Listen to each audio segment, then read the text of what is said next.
നമസ്കാരം, metro matinee ന്യൂസിലേക്ക് സ്വാഗതം. മോഹൻലാലിന്റെ മകൾ വിസ്മയും അച്ഛന്റെയും ചേട്ടന്റെയും വഴിയെ സിനിമയിലേക്ക് അരങ്ങേറ്റം കഴിഞ്ഞിരിക്കുകയാണ്. ജൂഡ് ആന്റണി ഒരുക്കുന്ന തുടക്കം എന്ന ചിത്രത്തിലൂടെയാണ് താരപുത്രിയുടെ അരങ്ങേറ്റം. ചിത്രത്തിൽ KS ചിത്ര ആലപിക്കുന്ന ആദ്യ ഗാനം കഴിഞ്ഞ ദിവസങ്ങളിൽ പുറത്തു വന്നിരുന്നു. പാട്ടിലെ വിസ്മയുടെ പ്രകടനത്തെ വിലയിരുത്തി അനുകൂലിച്ചും പ്രതികൂലിച്ചും പ്രതികരണങ്ങൾ പുറത്തുവരികയും ചെയ്തിരുന്നു. മാത്രമല്ല, ഒരു ഇടവേളയ്ക്ക് ശേഷം നെപ്പോട്ടിസം എന്നൊരു വാക്കും വീണ്ടും ചർച്ചയായി മാറിയിരിക്കുകയാണ് ഇപ്പോൾ. ചിലർ മകൾക്ക് വേണ്ടി പണം മുടക്കി സിനിമയെടുത്തതിന് മോഹൻലാലിനെ നിശിതമായി വിമർശിക്കുകയും ചെയ്യുന്നുണ്ട്. ഈ സാഹചര്യത്തിൽ ഫേസ്ബുക്കിൽ പ്രത്യക്ഷപ്പെട്ടൊരു കുറിപ്പാണ് ഇപ്പോൾ ശ്രദ്ധ നേടിയിരിക്കുന്നത്. ഹരികൃഷ്ണൻ എന്ന അക്കൗണ്ടിൽ നിന്നാണ് കുറിപ്പ് പ്രത്യക്ഷപ്പെട്ടിട്ടുള്ളത്. മകളുടെ ആഗ്രഹത്തിന് ഒപ്പം നിൽക്കാനായി പണം മുടക്കുന്നത് നടനെ വിമർശിക്കുന്നത് ശരിയല്ലെന്നാണ് കുറിപ്പിൽ പറഞ്ഞിരിക്കുന്നത്. ആ കുറിപ്പ് ഇങ്ങനെയായിരുന്നു: നെപ്പോട്ടിസം ചർച്ച ചെയ്യപ്പെടുമ്പോൾ എന്തുകൊണ്ട് ഒരേ അളവുകോൽ എല്ലാവർക്കും ഉപയോഗപ്പെടുത്തുന്നില്ല? വിസ്മയുടെ സിനിമ തുടക്കത്തിൽ ഒരു ഗാനം പുറത്തു വന്നതോടെ വീണ്ടും നെപ്പോട്ടിസം എന്ന വാക്ക് ട്രെൻഡായി മാറിയിരിക്കുകയാണ്. ആദ്യം ഒരു കാര്യം ചോദിക്കാം. സ്വന്തം മകളോ മകനോ ഒരു സ്വപ്നവുമായി അച്ഛന്റെ മുന്നിൽ വന്നാൽ അതിന് കഴിവും സാമ്പത്തികവും സാഹചര്യവുമുള്ള ഏതൊരു അച്ഛനും കഴിയുന്ന ഏറ്റവും മികച്ച അവസരം ഒരുക്കി കൊടുക്കത്തല്ലേ ഉള്ളൂ. അതല്ലാതെ ഇവിടെ വേറെന്താണ് ഉള്ളത്? നീ എന്നെ പോലെ കഷ്ടപ്പെട്ട് അതുപോലെയൊക്കെ തന്നെയാണ് വരേണ്ടത്, ഞാൻ സഹായിക്കില്ല എന്ന് ഇന്നത്തെ കാലത്ത് ആരും പറയുമെന്ന് എനിക്ക് തോന്നുന്നില്ല. സിനിമയാണെങ്കിലും അതെ, ബിസിനസ് ആണെങ്കിലും അതെ, രാഷ്ട്രീയത്തിലായാലും അത് അങ്ങനെ തന്നെയാണ്. അത് മനുഷ്യന്റെ സ്വാഭാവികമായിട്ടുള്ള സ്വഭാവമാണ്. പിന്നെ സിനിമയിൽ മാത്രം അത് മഹാപാതകമാകുന്നത് എന്തുകൊണ്ടാണ്? മോഹൻലാൽ ചെയ്തത് എന്താണ്? സ്വന്തം പ്രൊഡക്ഷൻ ഹൗസിന്റെ സിനിമയിൽ സ്വന്തം മകളെ അവതരിപ്പിക്കുന്നു. അതിനായി മറ്റൊരു നിർമ്മാതാവിനെ നിർബന്ധിച്ചിട്ടുമില്ല. മറ്റൊരാളുടെ സിനിമയിൽ നായികയാക്കാൻ ശുപാർശ ചെയ്തിട്ടുമില്ല. മറ്റൊരാളുടെ അവസരം തട്ടിയെടുത്തിട്ടുമില്ല. സ്വന്തം പണം മുടക്കിയാണ് ചെയ്യുന്നത്. അത് തെറ്റാണോ? സ്വന്തം സാമ്പത്തികം എങ്ങനെ ഉപയോഗിക്കണം എന്നുള്ളത് തീരുമാനിക്കേണ്ടത് മോഹൻലാലോ അതോ സോഷ്യൽ മീഡിയയോ ആണോ? ഇവിടെയാണ് മറ്റൊരു രസകരമായ കാര്യമുള്ളത്. മലയാള സിനിമയിൽ ചില മെഗാ താരങ്ങൾ മക്കൾക്ക് അവർ പിന്തുണ കൊടുത്തിട്ടില്ല എന്നൊരു കഥ ചിലപ്പോൾ പറയാറുള്ളതാണ്. പക്ഷേ അതൊന്നും ആരും വിശ്വസിക്കില്ല എന്നതാണ് സത്യം. ഒരു പോസ്റ്റർ ഷെയർ ചെയ്തില്ലെന്ന് കരുതി പിന്തുണ ഇല്ലാതാവുന്നതല്ലല്ലോ. ഒരു സിനിമ തിരഞ്ഞെടുക്കുമ്പോൾ, സംവിധായകരെ കണ്ടെത്തുമ്പോൾ, ടെക്നീഷ്യന്മാരെ തീരുമാനിക്കുമ്പോൾ, ഇൻഡസ്ട്രിയിലെ ബന്ധങ്ങൾ ഉപയോഗിക്കുമ്പോൾ ഒന്നും സംഭവിച്ചിട്ടില്ലെന്ന് പറയുന്നത് സാധാരണ പ്രേക്ഷകരെ പോലും ചെറുതാക്കി കാണിക്കുന്ന രീതിയാണ്. മകന്റെ ചില പ്രവർത്തനങ്ങളുടെ കഥയും തിരക്കഥയും വായിച്ചു കേട്ട് അഭിപ്രായം പറയുന്നത് മുതൽ മകന്റെ ആദ്യ പടത്തിന്റെ റിലീസിന് മുൻപ് ഇൻഡസ്ട്രിയിലെ പ്രമുഖർ പങ്കെടുത്ത ലോഞ്ച് നടക്കുന്നതുമൊക്കെ ആ പ്രിവിലേജ് മകന് കിട്ടുന്നത് കൊണ്ടാണല്ലോ.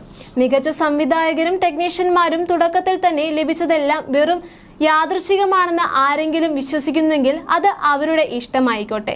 പക്ഷേ സിനിമ ഇൻഡസ്ട്രി ഇങ്ങനെ പ്രവർത്തിക്കുന്നുവെന്ന് അറിയുന്നവർക്ക് അതൊന്നും പുതിയ അറിവല്ല.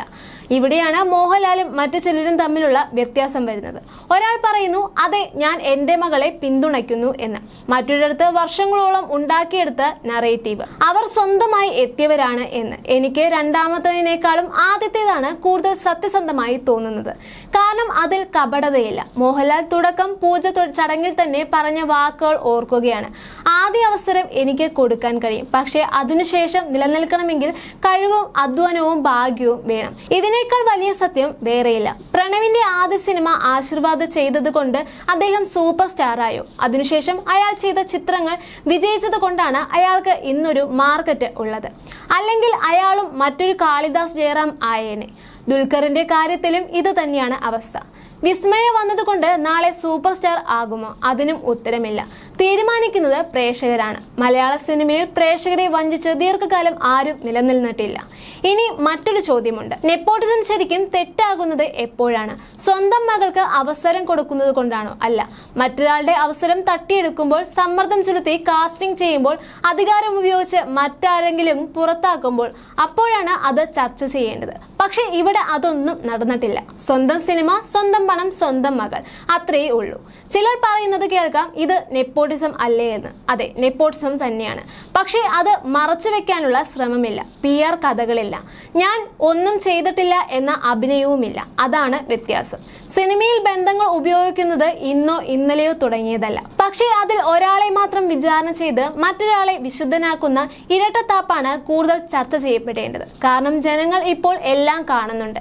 തുറന്ന് ചെയ്യുകയും നിഴലിൽ നിന്ന് ചെയ്യുകയും രണ്ടും തമ്മിലുള്ള വ്യത്യാസം വലുതാണ്. അവസാനം ഒരു കാര്യം മാത്രം, വിസ്മയ ജയിക്കുമോ പരാജയപ്പെടുമോ എന്നത് മോഹൻലാലിന്റെ പേരിലല്ല തീരുമാനിക്കപ്പെടേണ്ടത്, അവളുടെ അഭിനയമാണ് തീരുമാനിക്കുക. ആദ്യ വാതിൽ തുറക്കുവാൻ അച്ഛന് കഴിയും, പക്ഷെ ആ വാതിലൂടെ വർഷങ്ങളോളം നടക്കാൻ കഴിയുമോ എന്നത് കഴിവ് മാത്രമാണ് തീരുമാനിക്കുന്നത്. മലയാള സിനിമയുടെ ചരിത്രം അതാണ് തെളിയിച്ചിട്ടുള്ളത്. നെപ്പോട്ടിസം ചർച്ച ചെയ്യാം, പക്ഷേ അവർക്കെല്ലാം ഒരേ അളവുകൾ ഉപയോഗിക്കുന്നത് മാത്രം ശരിയല്ലെന്നാണ് ഇത് ചർച്ചയിൽ പറഞ്ഞിരിക്കുന്നത്. ഇഷ്ടമുള്ളവരെ മാത്രം ലക്ഷ്യമിടുന്ന ഒരു നെഗറ്റീവ് മാത്രമായിരിക്കും ഇതെന്നും കുറിപ്പിൽ പറയുന്നുണ്ട്. അതേസമയം ജയറാമിനെതിരെ നടി ഉഷ ഹസീന രംഗത്ത് വന്ന് വെളിപ്പെടുത്തിയ വാർത്തകൾ വളരെ ശ്രദ്ധ നേടിയ ഒന്നായിരുന്നു. തന്റെ സഹോദരൻ നിർമ്മാതാവുമായ ഹസീബ് ജയറാമിന്റെ വാക്ക് കേട്ട് മകൻ കാളിദാസിന്റെ സിനിമ നിർമ്മിച്ചെന്നും എന്നാൽ സിനിമ പരാജയപ്പെട്ടതോടെ ജയറാം തിരിഞ്ഞു നോക്കിയില്ല എന്നുമാണ് ഉഷ ഹസീന ആരോപിക്കുന്നത്. ആ സിനിമ കാരണം സഹോദരന് സാമ്പത്തിക പ്രശ്നം മാത്രമല്ല ആരോഗ്യവും തകർന്നു, സ്ട്രോക്ക് വന്ന് കിടപ്പിലായി. എന്നിട്ടും ജയറാം വിളിക്കുകയോ കാണാൻ വരികയോ ചെയ്തില്ലെന്നും ഉഷ ഹസീന പറയുന്നുണ്ട്. ജയറാം തന്റെ സഹോദരന് അയച്ച വോയിസ് മെസ്സേജുകളും ഹസീന പുറത്തുവിട്ടിരുന്നു. ഒരു അഭിമുഖത്തിലാണ് ഉഷ ഹസീനയുടെ വെളിപ്പെടുത്തൽ വന്നിരുന്നത്. രോഗവിവരം അറിഞ്ഞില്ലെന്നാണ് വർഷങ്ങൾക്ക് ശേഷം ജയറാം പറഞ്ഞതെന്നും ഉഷ ഹസീന പറയുന്ന വാക്കുകളിൽ വ്യക്തമാണ്. ജയറാമിന്റെ ഒരു വാക്കിന് പുറത്താണ് ഹസീബ ആ സിനിമ നിർമ്മിക്കുന്നത്. അതിനു മുൻപ് ജയറാമിനെ വെച്ച് ഗ്രാൻഡ് ഫാദർ ചെയ്തിരുന്നു, അതും മോശമായിരുന്നു. തൊട്ടു പുറകെയാണ് ഹാപ്പി സർദാർ ചെയ്യുന്നത്. തുടങ്ങിയപ്പോൾ തന്നെ ഞങ്ങൾ എല്ലാവരും ഹസീബിനോട് പറഞ്ഞതാണ് ഇത് ചെയ്യരുതെന്ന്.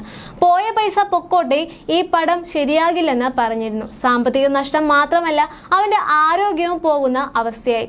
ജയറാം പെടുത്തി എന്നല്ല, ജയറാമിന്റെ ഒരു വാക്ക്. ഞാൻ ചോദിച്ചപ്പോൾ ഹസീബ് പറഞ്ഞത് ജയറാമേട്ടൻ പറഞ്ഞ വാക്കാണ് എന്നതാണ്. പഞ്ചാബിലൊക്കെ പോയായിരുന്നു ഷൂട്ട്. എന്റെ ഭർത്താവും അപ്പോൾ പറഞ്ഞതാണ് വേണ്ട, കൈവിട്ടു പോകും എന്നത്. ഇപ്പോൾ അവൻ ജയറാമിനെ വിശ്വസിച്ചു. ജയറാമിനെ കൊടുത്ത വാക്കാണെന്ന് അവൻ പറഞ്ഞു. ജയറാമിന്റെ മകനെ വെച്ചാണല്ലോ, നമുക്ക് ഇവരെയൊക്കെ അറിയാവുന്നതല്ലേ, എത്രയോ വർഷമായി അറിയാവുന്നതാണ്. ജയറാം എപ്പോഴും വരുമായിരുന്നു. ഇതിലെ പോയാൽ വീട്ടിൽ വന്ന് ഭക്ഷണം കഴിക്കാതെ പോകില്ലായിരുന്നു. ഭയങ്കര സ്നേഹമായിരുന്നു ഇരുവരും തമ്മിൽ. ആ ആള് ഈ പടം പരാജയപ്പെട്ടത് മുതൽ ഒന്ന് ഫോൺ ചെയ്യുന്നത് പോലും ചോദിച്ചിട്ടില്ല. ഇതിനുശേഷം അവന് ഒരുപാട് സാമ്പത്തിക ബാധ്യതകൾ ഉണ്ടായിരുന്നു. അവന് സ്ട്രോക്ക് വന്നു. മരണത്തിൽ നിന്നാണ് രക്ഷപ്പെട്ട് വന്നത്. എത്രയോ ആളുകൾ ഹസീബിനെ കാണാൻ വേണ്ടി വന്നിരുന്നു. അവനുമായി ബന്ധമുള്ളവരും ആലപ്പുഴ വഴി വന്നാൽ അവനെ കാണാതെ പോകില്ലായിരുന്നു. ജയറാം പക്ഷേ ഒന്ന് വിളിക്കുകയോ കാണാൻ വരികയോ ഇതുവരെയും ചെയ്തിട്ടില്ല. കുറെ നാളായ ശേഷമായി മകളുടെ കല്യാണത്തിന് സമയത്താണ് ജയറാം വിളിക്കുന്നത്. അപ്പോൾ ഹസീബിന്റെ സംസാരം തിരിയുന്നുണ്ടായിരുന്നില്ല. എന്ത് പറ്റി ഹസീബെ, എന്ത് പറ്റി എന്ന് ചോദിച്ചു. വോയിസ് മെസ്സേജ് ഇടാമെന്ന് പറഞ്ഞു. അന്ന് അയച്ച മെസ്സേജ് ഞാൻ ഇതുവരെയും അറിഞ്ഞിട്ടില്ല എന്നും അദ്ദേഹം പറയുന്നുണ്ട്. ഇത്ര വർഷം കഴിഞ്ഞു ഇപ്പോഴേക്കും 2018 ഹാപ്പി സർദാർ നടന്നത്. 2019 കോവിഡ് വന്നു. മകളുടെ കല്യാണം കഴിഞ്ഞിട്ട് 2 കൊല്ലമാകാറായെന്ന് തോന്നുന്നു. ഇതുവരെയും ജയറാം ഹസീബിനെ നിരന്തരം വിളിക്കുകയും വീട്ടിൽ വന്നുകൊണ്ടിരുന്ന ആളുമായിരുന്നു. ഹസീബിനെ പോലെ ഇത്ര അടുപ്പമുണ്ടായിരുന്ന ഒരാൾക്ക് ഇത്ര വലിയൊരു പ്രശ്നമുണ്ടായിട്ട് അറിഞ്ഞില്ലെന്ന് അപ്പോൾ അന്വേഷിച്ചിട്ടില്ല എന്നതല്ലേ അർത്ഥം. അയാൾ പറഞ്ഞതല്ലേ എന്തെങ്കിലും തട്ടുകേട് വന്നാൽ ഞാൻ കൂടെ ഉണ്ടാകുമെന്ന്. വോയിസ് മെസ്സേജ് ഹസീബിന്റെ കയ്യിലുണ്ട്. തന്റെ വാക്കിന്റെ പുറത്താണ് ഹസീബ് ഈ പടം എടുത്തത് എന്ന് മോനോട് എപ്പോഴും പറയുമായിരുന്നു. നമുക്ക് വേണ്ടതുപോലെ ചെയ്യാം എന്നൊക്കെ പറഞ്ഞിട്ട് ഇന്ന് വരെയും വന്നിട്ടില്ല, ഒരു സഹായവും ചെയ്തിട്ടില്ല. ആ ഒരു ഒറ്റ പടം കൊണ്ട് ഹസീബിന് ഒരുപാട് ബുദ്ധിമുട്ടുകൾ ഉണ്ടായി എന്നാണ് ഉഷ ഹസീന പറയുന്നത്. ജയറാം തന്റെ സഹോദരന് അയച്ച വോയിസ് മെസ്സേജുകളും ഉഷ ഹസീന പുറത്തുവിട്ടിരുന്നു.